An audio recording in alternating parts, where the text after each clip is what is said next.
Mapagpalang araw po sa ating lahat. Ako nga po pala si Angela June Abner at welcome po sa aking Day 1 Daily Devotion ni Pastor Russell Acampo.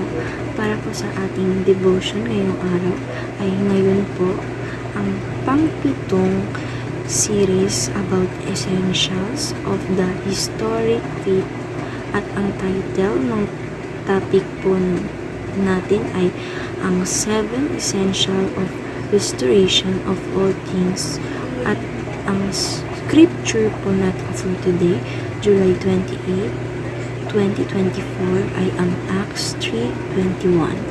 Heaven must receive him until the time comes for God to restore everything as He promised long ago through His holy prophets. Sa Tagalog naman po, mga Gawa 3:21, siya'y dapat munang manatili sa langit hanggang sa dumating ang pagbabago ng lahat ng bagay ayon sa ipinahayag ng Diyos sa pamamagitan ng kanyang mga banal na propeta mula pa noong una.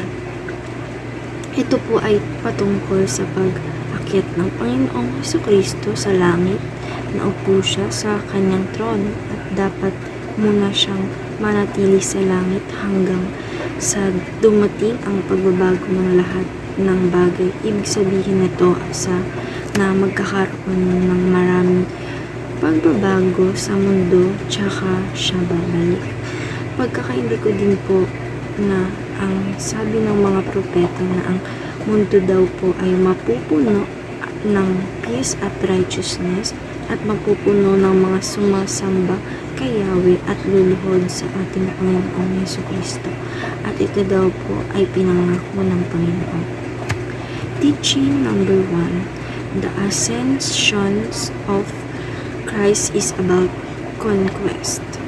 Ang pag-upo at pag-akyat ng Panginoong Jesucristo ay nagpapatunay na ang naghahari siya ay sasakupin niya ang buong mundo at ang mga kalaban ay mapapasailalim sa kanyang kapangyarihan o sa kanyang paanan.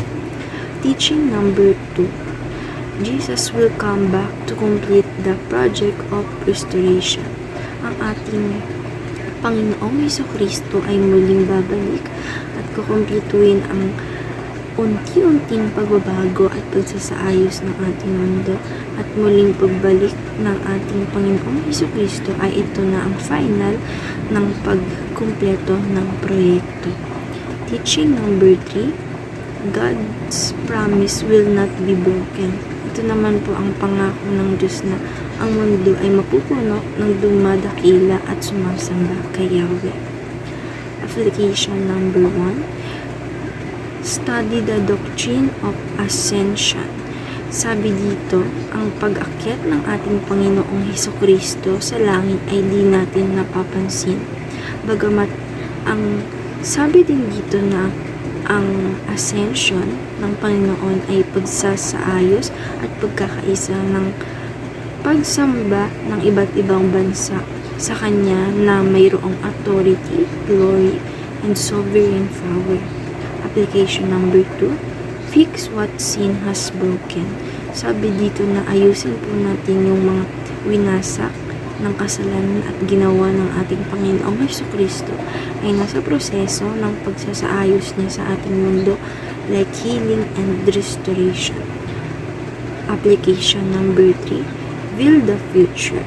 Sabi naman po dito na ang ating Panginoong Jesucristo ay naayos ang future ang ating mundo into a beautiful world and kukumpletuhin niya ang pagsasaayos sa mundo at ang dapat gawin natin ay we build the future, we shape it by the power of the Holy Spirit.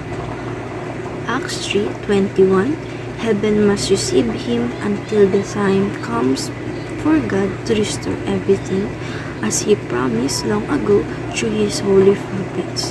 Ayun lamang po at maraming salamat. God bless.